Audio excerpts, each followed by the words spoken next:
Welcome back to my tutorial, and today we're going to look at what object-oriented programming means. So Java basically is an object-oriented language. It uses objects and classes to write its code, to operate. So what is a class and what is an object? A class can be anything in this world. It can be anything you can think of. So let's put it in perspective. Okay. This is the example, okay? There's 1, 2, 3, 4, 5, 6, 7, 8, 9, 10. There's 10 fighters here.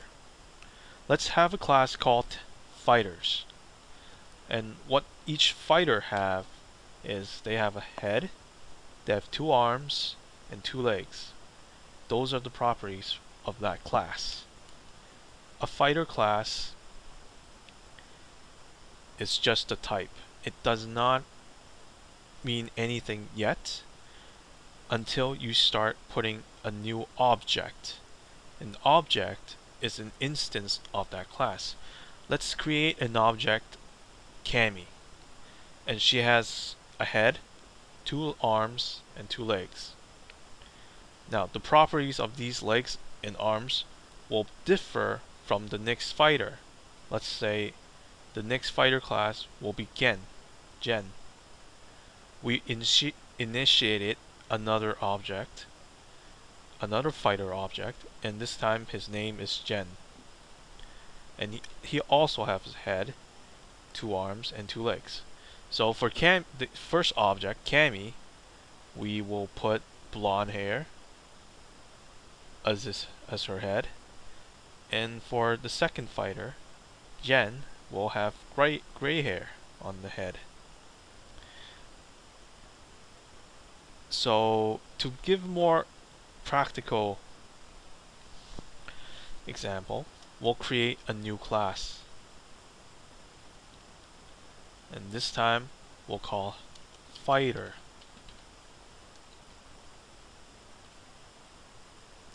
So in this class, it starts off with nothing. So we're going to give it some variable names. So right now, you don't know what a variable is. It's okay. So bear with me. And try to remember this, as we'll learn this later on.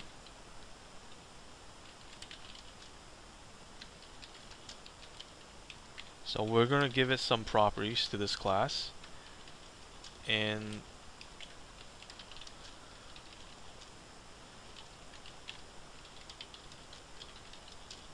yeah, so that's going to be the properties for now.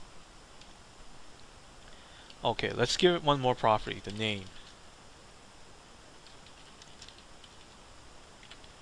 Okay, so now we have a class of a fighter. How do you get the object? Well, this class by itself will not call itself to get like these properties. You need a separate class. Sorry, let's make these public for now, so we don't have to get into other things to confuse you. We'll learn about public and private later on, but for now just know that these are public. So now we need to make another class to call let's call this arena, fighting arena.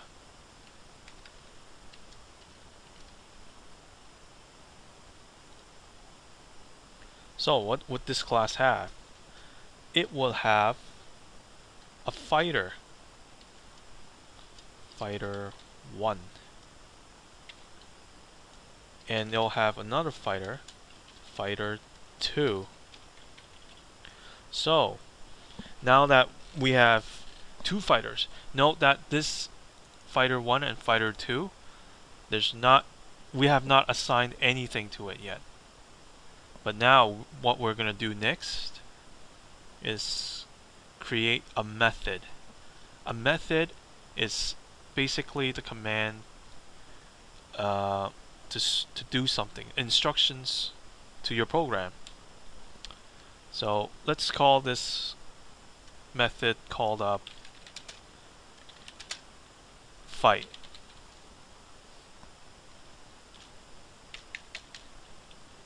and it's void, meaning it's not going to return of any value. And these parentheses is where you put parameters. We will get into that right after this, but for now, let's just consider this for a second. So we have a class called fighter, and we have these properties in there. Now we created a fighting arena where fighters will be used to fight. So what do we do? Well, first of all, you need to know who the fighters are. So we put fighter 1 is a new fighter. And this is how you initiate a new object. Basically, you set new and then the class that you want. This is a constructor, a class constructor, which this should already have by itself. We will get into constructors later on, but for now, this is the method for initiating a new object. So fighter 2 is another object. Now we have two objects. Now what do we do with them? It's up to us. So let's say fight will put fight. We'll set this as between Cammy and Jen again. So let's set fighter dot name equals to Cammy. So she's the first fighter.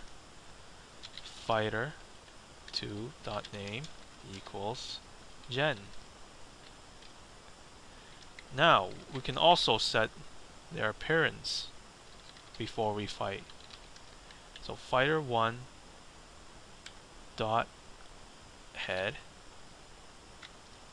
Well, Cammy has blonde hair, so blonde hair. And fighter 2 dot head has gray hair. So now we set our objects and we set some properties to this object. The computer will remember fighter 1 with the name Cammy, and she will have blonde hair. Fighter 2 is named Jen, and he will have gray hair. Now the rest of this method is whatever we want to write, but keep in mind that this method does not produce any results. It just ends. So it does not matter what we do to them, it will end. So for the basic explanation of what class and object are, this is pretty much it. If you have any more questions, you can feel free to drop me a message or leave a comment in this video.